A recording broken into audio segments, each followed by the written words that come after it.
Welcome to Freaked Out with your co-hosts, Liz and Landon. What's up, everybody? This month has been such a fun month so far for cases, and I'm excited to see what is up for the following month. I can't wait to bring you the spookiest episodes yet, and we're called Freaked Out for a reason. Yes, by the way, we were looking through the comment section on the podcast. Unlike the TikTok comment section, the podcast comments at this time are so nice to look at. We even had someone mention to us a few spooky things that happened during the time they were listening to the Elisa Lam episode. Yes. Remember, guys, that demonic energies don't like recordings, and they can interfere and have interfered in the past on a few episodes. Love to hear about your spooky moments in the comment sections during our podcast. Also, don't forget to like the episodes once they're done. It helps give us a better idea of what you guys want to hear. Yes, and with that said, I wanted to mention an update. Now, according to one of our lovely subscribers, William Tyrell's foster mom, as of August 23rd, was charged with falsifying the crime. So it looks like things are finally moving along for William and getting justice, finally. That's awesome to hear. Since that update did come in, Liz had reached back out to William to see if he can shed any light on this. He told me that this will be the thing that puts everything else into perspective. It will be what makes this case get solved. New eyes on this case has helped so much as well, but it makes me happy when there's an update. We will update you as well as we get information. So thank you for the update from William. Now for today's episode, we will be covering Freddie Mercury. Oh my goodness, right? As if this episode and recording it wasn't enough, but we keep hearing Freddie's music all over the place. Landon and I have chosen this one together, actually. We were watching Bohemian Rhapsody a couple of months ago, and as we were watching, Freddie came to me and we got talking. So to me, it was a perfect idea to cover him in an episode after watching such an epic movie. I'm sure he was also excited to do it. Oh yeah, anything to hold the spotlight, he is all about it. He does say he is shy at times, but right now, not so much. It also brought us back to our childhood. I remember watching that concert when I was a kid, and wow, it was wild. So it's time for us to cover his story on our end and see what else he can shed light on. Plus, it makes for a much lighter episode. Sometimes we need a little light. When I first heard Bohemian Rhapsody, so many of us kids did relate to this song. Talks about struggles in the outside, such a relatable song. So let's talk a little bit about Freddie. Now, Freddie Mercury was actually born September 5th, 1946, and tragically died on November 24th, 1991. He was a British singer and a songwriter who achieved fame all around the world as the lead vocalist of the rock band Queen.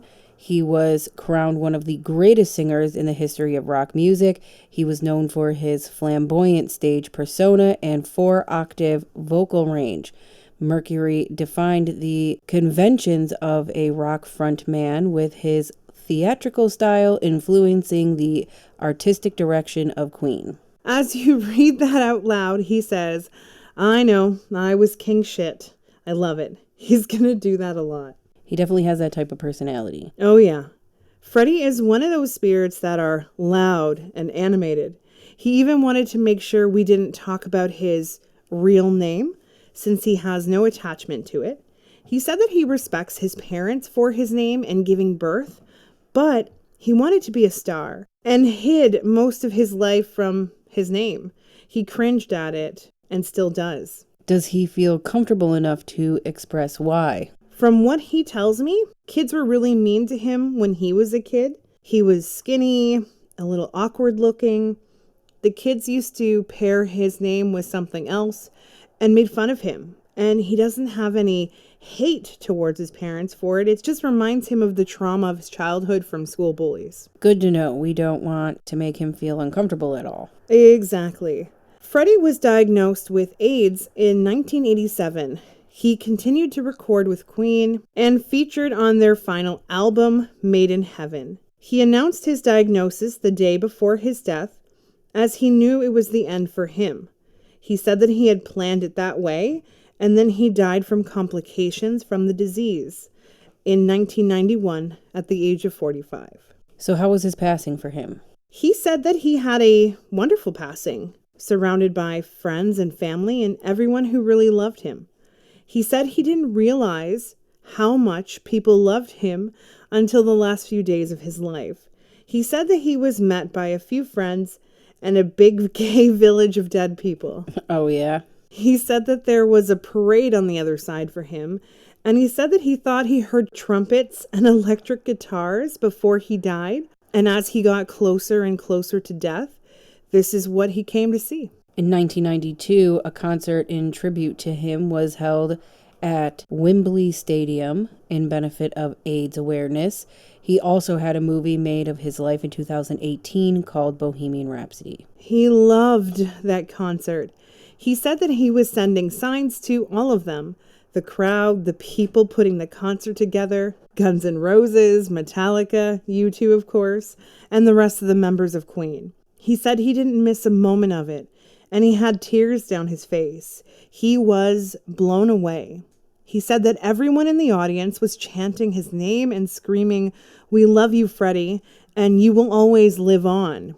And it made him happier than he ever had been. I couldn't even imagine having that much love from so many people, even after his death. He said he loves that he got to have that audience again. So if anything, he requested people listening to this episode to be playing their Queen music because a surprise may come to our listeners. Interesting. Do you know what way? I think he may show a sign, like a dime or a feather, depends on what he feels like sending. Pay attention. He's ambitious. He said he loves channeling people who listen to his music as well, so I'd get cracking. We know that he had a huge part of Queen, and his talents were unlike anything or anyone.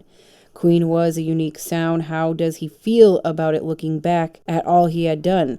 And does he feel like he was able to accomplish the goals that he had set out for Queen? He said that all these songs, the music, the lyrics, all came within. He said that he would be showering or drinking or even doing something reckless, or even just trying to go to sleep at night. All these creative juices start flowing, and at most inconvenient times. In that moment, he would need to start writing or sampling to try to make something special out of nowhere. He said he believed to have superhuman powers and feels like he did accomplish what he wanted to, but he said he had so much more within and he still could have given a little bit more. But he is proud overall of what the band as a whole brought together. He knows that it was usually all about him, but he said that if it wasn't for his crew, he wouldn't be able to pull off his dreams. They always knew exactly how to help create his visions and make them come true. When you have that kind of talent within you, some people are just born with it, and he was one of those for sure. I had seen that he had also had another stage name of Larry Lurex. Why did he let go of that name? Do you know? He is shaking his head dramatically and said that he liked it for about a minute. And then he had a bad case of the bad lucks with this stage name. He said all it did was cause him more misery than even his first name. So he said he had to get rid of it and took some time to figure out the type of special name that would work for him. And Freddie just had a ring to it, and the rest was history. Well, Freddie, if this means anything to you, I think you made a very good choice. I agree. That name is pretty lit and works well for him. He is smiling, by the way, proud of himself that everyone agrees with the name change. So I heard that he had 4 extra teeth in his mouth, which gave him that overbite look. He had stated in a few interviews in the past that he was very insecure about it. What can he say about this now? Yes, he says, my mouth is what I used. I didn't want people to judge my mouth, and he said that he really was scared to put it all out there. He said that a few people along the lines had made recommendations of getting his teeth fixed, and it was something he wanted for so long. But his wife had told him it would take away from his unique look. He thought it was a good idea, and he is really glad he didn't do it. Now he's become an iconic Halloween costume. Now he said that he wants to talk about another body part as well. He says, and I quote, "Now my ass was fantastic, even in my older age." He also wants everyone to know he didn't let his major insecurities prevent him from pursuing his dreams. So he said that some people hold back based on their looks or outer appearance or even inside. He said that it almost stopped him. Feels like it ended up being a pretty iconic part of his charm, if you ask me, which he never expected in a million years. How does he feel about the movie Wayne's World using their iconic song Bohemian Rhapsody? By the way, this was one of his own requested questions. He said that he never got to say much about it, and he wishes he had said more. So now this is his chance. He said that he was obsessed with that movie. He said he loved the humor. He loved all the references. He said that movie was a wild ride, and he loved Mike Myers for Wayne. He said that movie made the song even more popular, and he said he couldn't even say enough about it, and he wanted to make mention of it today. He said it was one of those movies where the underdog comes out on top, the weirdos, the unpopular ones, and that was pretty much his life until he did become famous. Ronnie asks, does he feel like things could have been better with his parents, and what would he do differently? He said that this is a tough one to answer. He said that he will do his best. He never seen things from his parents' perspective until he was almost ready to die. He used to think that they were trying to stop him from living his life and being his true, authentic self because he was a little extra. And they weren't really supportive of his dreams, but then again, he understands why. He said that although his parents could have been more supportive towards his dreams, they did want him to have a life, a career, and live a happy one without worrying about money, and that he did give them a run for their money a lot of his life. He definitely didn't fit into his family. Exactly. He said that is exactly it. He didn't fit in.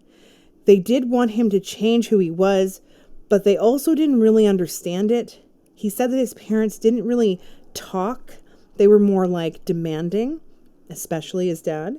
He said that there was a huge wall, and the two of them didn't really see eye to eye, and his dad was very uncomfortable with talking, and they didn't fix any of their issues until after his dad passed as well. So his dad passed when he was 95 on December 26th of 2003. Yes, he was sick for a while, but his dad outlived him for so long. When his dad finally passed on, he was there. He said that his father embraced him. His father never embraced him. And he told him that he was proud of him and missed him. And he said that he had waited his entire life and death to hear those words. His father had loosened up a lot, and the two of them can joke with each other now.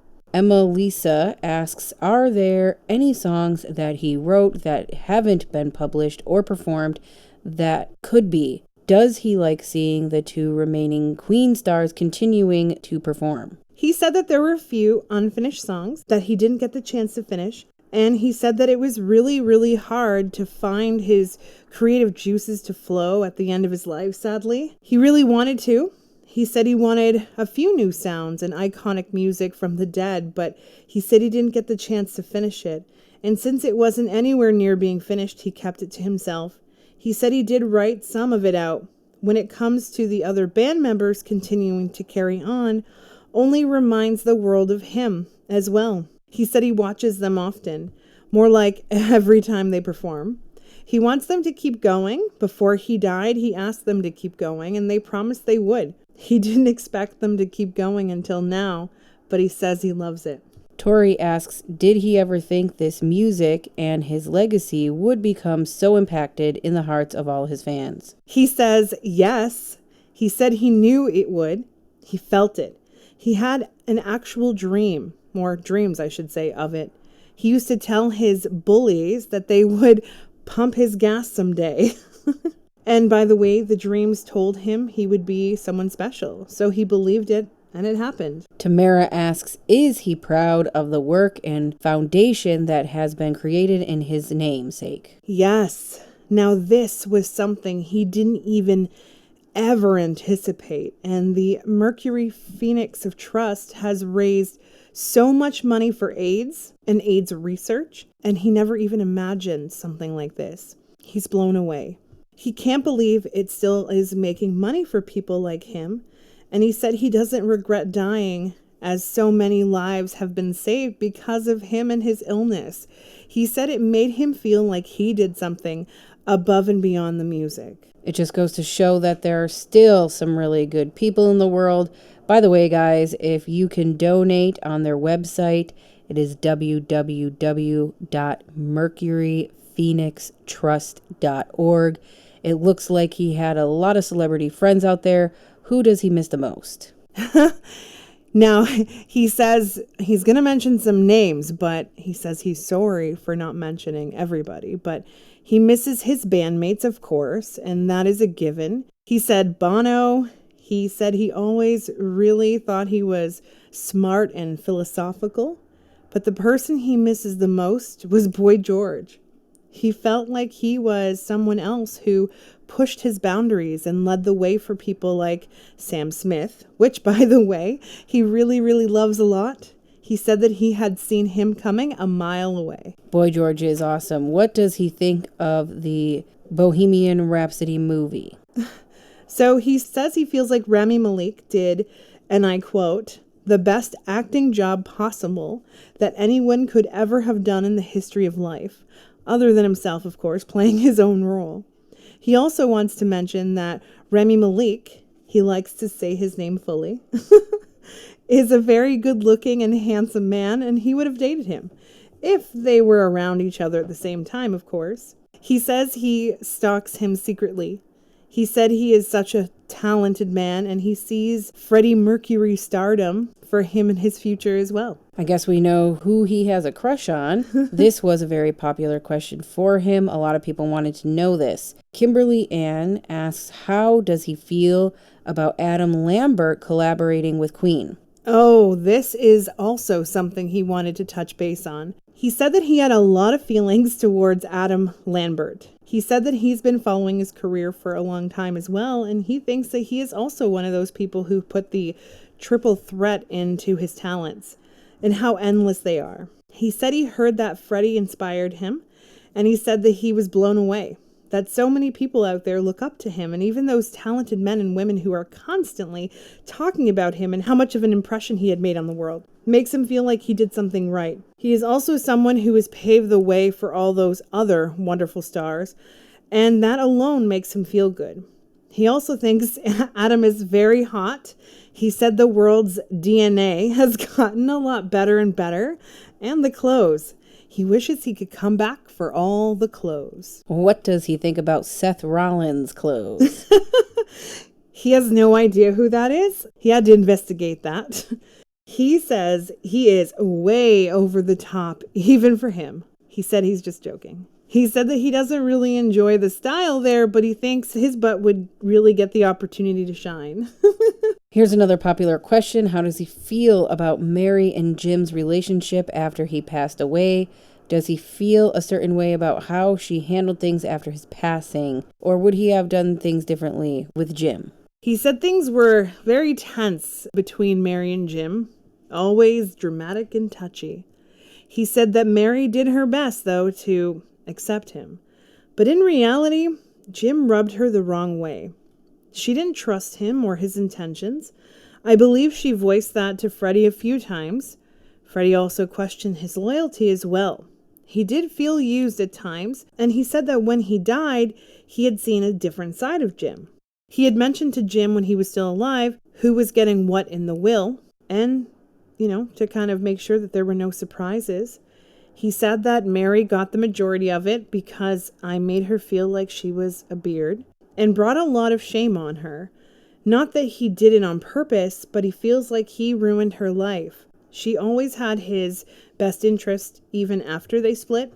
She was his family, and that's the reason he gave her as much as he did. Now, when it comes to his ashes, she took him exactly where he wanted to be, even a few places that meant something to him, and he said she did it perfectly.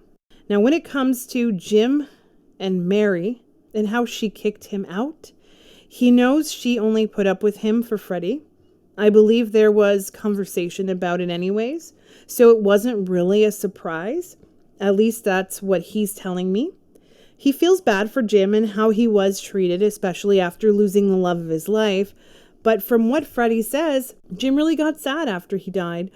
And he missed him so much. He said that it was time he really finally realized that Jim had actually loved him. Teresa asks, would be curious to know if the rumors are true about someone finding his final resting place and potentially stealing his ashes. Could be a total speculation, and we're all hoping so. He said that there was a reason that Mary kept it private because there's a lot of psychos out there. He said that no one did anything like that. However, they did try and they did pretend that they got them, and it wasn't his ashes. He said that the ashes he stole were of someone's grandmother. What a psycho. He said he feels bad for that family. He wants them to put it back. He also knows it was sold somewhere along the lines as well. So if anyone's holding on to a set of Freddie Mercury ashes, they are not real. We have a lot of sick people in this world for sure. It's good to know that he is still at peace with how they took care of his passing. Yes. He wants his fans to know that he's good. He's happy. He's still singing and dancing and doing concerts of his own. He said he loves where he is. He is slowly starting to see other family members and friends. He said that he is happy he got to be here today with us and wants everyone to know that he loved the questions. He loves how passionate everyone was of him. I had mentioned to him that everybody on the page was so excited to connect with him. He said he loves his fans more than anything else, and he says it's who he does it for, his fans. It was definitely a really interesting conversation.